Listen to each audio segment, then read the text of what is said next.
We had an extensive discussion of the situation in the Eurozone, and obviously everybody is keenly interested in getting that issue resolved. I'm not going to speculate on what happens if the Greek choose to exit, because they've got an election, and this is going to be an important debate inside of Greece. Everybody who was involved in the G8 summit indicated their desire to see Greece stay in the Eurozone in a way that's consistent with the commitments that have already been made. And I think it's important for Greece, which is a democracy, to work through what their options are at a time of great difficulty.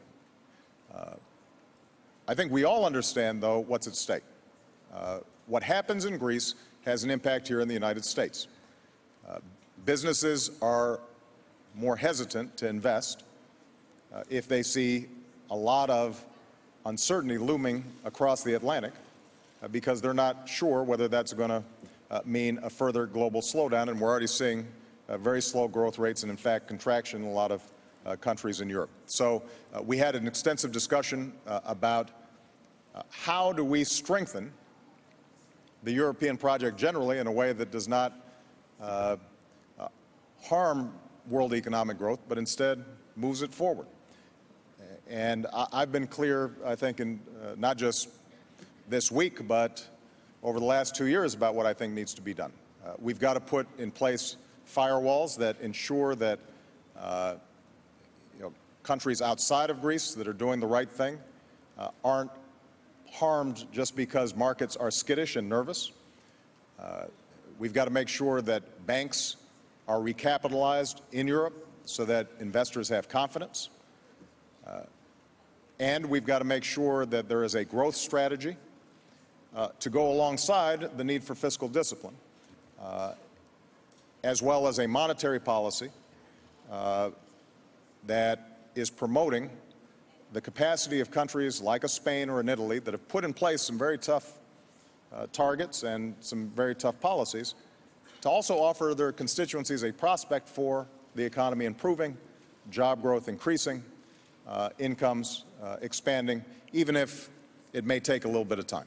And the good news was you saw a consensus across the board, from newly elected President Hollande to Chancellor Merkel to other members of the European community, that balanced approach is what's needed right now. They're going to be meeting this week to try to advance those discussions further. We've offered to be there for consultation, to provide any technical assistance and work through some of these ideas in terms of how we can stabilize the markets there. Ultimately, what I think is most important is that Europe recognizes this Euro project involves more than just a currency. It means that there's got to be some more effective coordination on the fiscal and the monetary side and on the growth agenda. And I think that there was strong intent there to move in that direction. Of course, they've got 17 countries that have to agree to every step they take. So, I think about my one Congress. Then I start thinking about 17 Congresses, and I start getting a little bit of a headache. It's going to be challenging for them. The last point I'll make is I do sense greater urgency now than perhaps existed 2 years ago or 2.5 years ago. And keep in mind, just for folks here in the States, when we look backwards at our response in 2008 and 2009, there was some criticism because we had to make a bunch of tough political decisions. In fact, there's still criticism about some of the decisions we made. But one of the things we were able to do was to act forcefully to solve a lot of these problems early, which is why credit markets that were locked up started loosening up again. That's why businesses started investing again.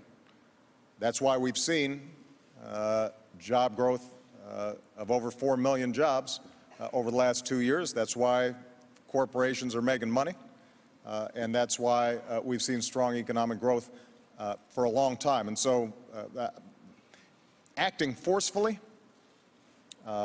rather than in small bite-sized pieces and increments, I think ends up being a better approach, even though obviously we're still going through challenges ourselves. I mean, some of these issues are ones that built up over decades.